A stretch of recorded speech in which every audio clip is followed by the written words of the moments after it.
يا جمال الطعمية. شايفين الطعمية تجنن وخفيفة وهشة وجميلة اهو يا سيدي، وشايفين خضارها من جوه تمام. طب تيجوا نشوف طبق الطعمية ده عملناه ازاي وفرزناه ازاي للمناسبات. يلا بينا يلا بينا على الفيديو. صباح الخير، صباح الفل والجمال، صباح الخير على كل حبايبي ومتابعيني الكرام. النهارده هنعمل شويه طعميه مالهمش حل. تمام، انا عملتها معاكم قبل كده وحشيتها. كان عندي ايه بقى اللي هو هريسه الشطه الحمراء، حشيت بيها الطعميه كانت تجنن تجنن. بس الاول النهارده هنشوف هنعمل ايه. طبعا انتوا في رمضان داخل اهو، كل سنه وانتوا طيبين واحنا صايمين، يعني صايمين مع بعضينا. كل سنه وكل الناس، كل الأمة العربية كلها بخير. كلكم كل سنة وانتم طيبين، رمضان كريم، وربنا يعود الأيام بخير يا رب على كل حبايبنا وكل إخواتنا. معايا بصلتين، ده بصل أخضر. أنا البصل ده كان عندي من بدري، فالعروش بتاعته طبعا مرضت قطعتها. لو العرش قاعد أنا كنت أخدت شوية من العروش الخضراء وكنت قطعتها بقى. نكهة البصل الأخضر مع الطعميه بتبقى تجنن. احنا اتكلمنا على البصل وما اتكلمناش على الفول. المهم النهارده هعمل كيلو فول. ليه؟ يعني في حد كده حبيبه كده ابعت لها كيس مش عارفه ايه، يعني انا هكيس واللي ليه نصيب في حاجه هياخدها. طبعا الفول انا لينته كويس. لو انت حابه تعمليه قبليها ب3 4 ساعات لينيه بميه سخنه، وتغيروا الميه باستمرار. تمام، بميه سخنه برضه. لو حبيتي تعمليه من بالليل لغايه تاني يوم الصبح اعمليه مفيش مشكله. شايفين ان هم ايه يعني بيبقى كويس ويا دوب بيتكسر اهو. حلو قوي. معايا شويه كرات. الكرات ده انا كنت مفرزاه في الفريزر، شايفين اهو. مش هيجرى له اي حاجه، خساره. طيب لان انا كنت هعمل من بدري بصراحه وما قدرتش اعمل، رحت ايه غسله الكرات وشايلاه ومفرزاه. وبرده معاه شبت وبقدونس او بقدونس وكزبره. تمام اهو، كل ده مفرزاه يا جماعه في الفريزر. لازم يجي له وقت.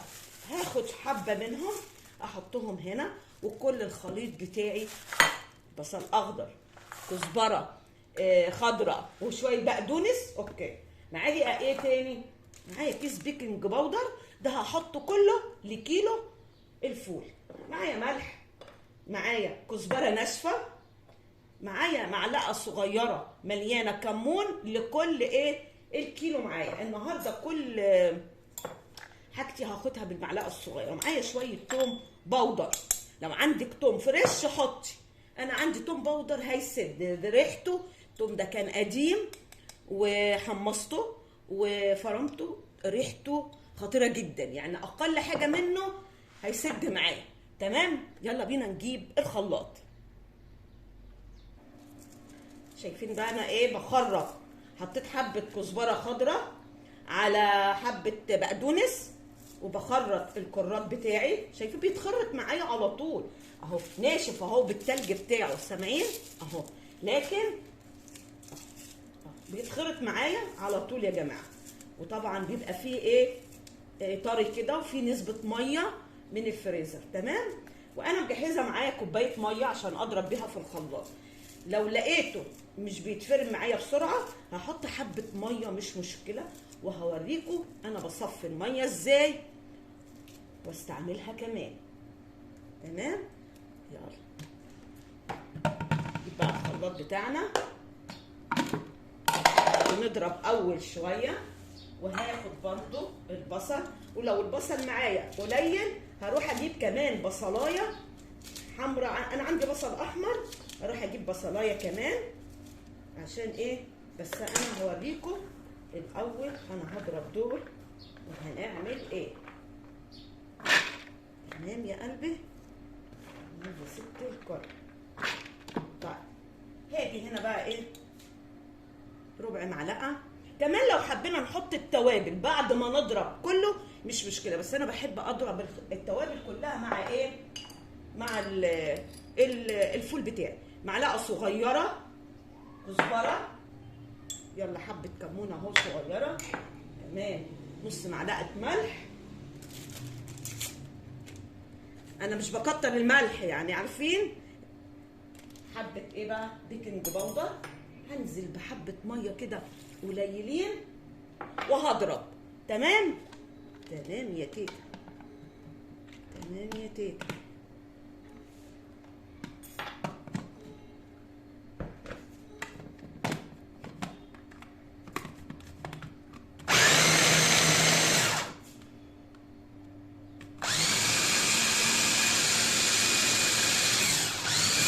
نطول بالنا شويه عشان يتضرب كويس. تمام.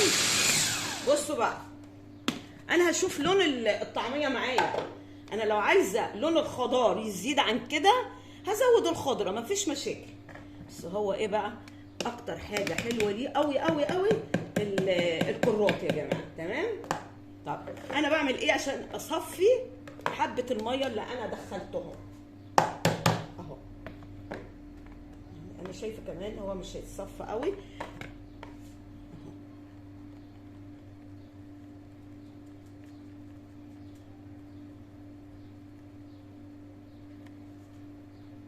هصفيهم كلهم وهوريكم. قلت له بقى انا فضيته في ميه في حاجه بيضه علشان ايه نشوف مع بعض. وباجي بالسباتيولا بدوس عليها وبصفيها كلها من الميه، شويه الميه اللي انا حطيتهم. ليه بقى الميه هنا زادت؟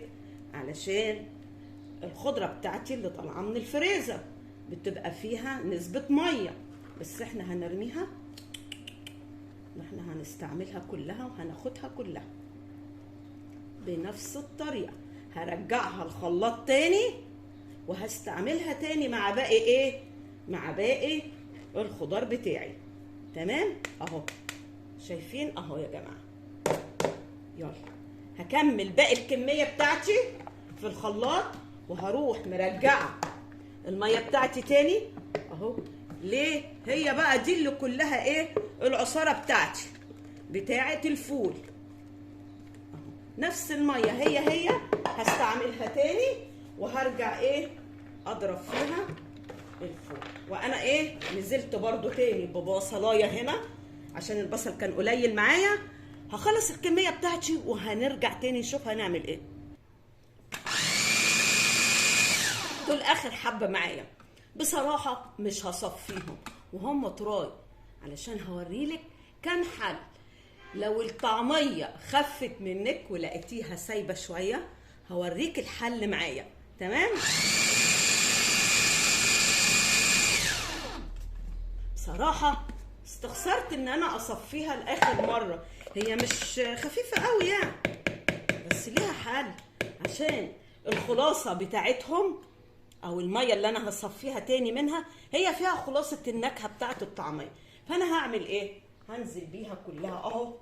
حلوه قوي يعني. شايفين دي طريه شويه عن دي، شايف ده كل ده انا مصفياه ودول ما رضيتش اصفيهم. ليه يا تيتا؟ هقول لكم حالا. تمام. حلوه قوي. عندك كذا حل لو الطعميه خفيفه منك، يا دقيق يا شويه بقسماط اهو، يا اما رغيف عيش. رغيف العيش ده قطعيه اضربيه مع اخر شويه، ممكن يا تضربيهم في الخليط الناعم ده الاخير يا اما تضربيه لوحده وتنزلي بيه، مش مشكله. رغيف عيش فينو بس يكون بايت ومبرول، رغيف عيش بلدي يكون بايت. لا انا هحط ايه بقى؟ انا النهارده هنزل بشويه البقسماط دول. تمام يا سيدي.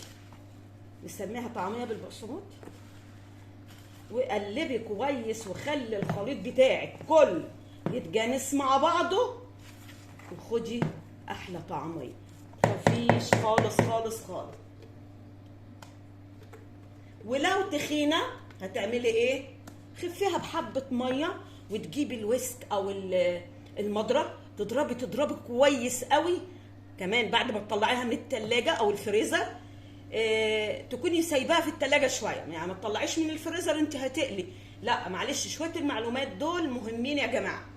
انا اطلعها من بالليل اسيبها في التلاجة العاديه، تاني يوم هعملها افورها كويس واضربها كده كويس قوي، او بايدي كمان كده، بس انا مش هشتغل بايدي دلوقتي، هشتغل في الجزء اللي هيبقى قدامي اللي انا هستعمله واقليه. شايفين مسكت ازاي اهو؟ انا لو عايزه اطريها براحتي بقى. حلوه قوي. نجيب بقى الاكياس بتاعتنا ونشوف هنفرزها ازاي. قلت لكم بعد ما فرزت الطعميه بتاعتي، ايه رايكم؟ كل سنه وانتم طيبين. سهله جدا. هو الهدف ان ازاي لو هي خفت مننا ازاي نتخنها، لو تخينه ازاي نخفها. حبه ميه مفيش مشكله، تمام. والكيس اللي انت عايزاه كبير، عايزاه صغير شويه مفيش مشكله. اللي انت عاملاه لاحتياج بيتك اعمليه. ايه رايكم؟ هنعمل اللايك ولا لا؟ انا مش طالبه منكم غير اللايك، تشيروا عشان الفيديو يترفع يا جماعه. اللايك مش بيكلف اي حاجه والله، بس انا عارفه ان انتوا بتعملوه من غير اي كلام. اوكي، نقول ايه؟ لايك، سبسكرايب، هندوس على الجرس يوصل لنا كل جديد. باي باي حبايب قلب تيتا.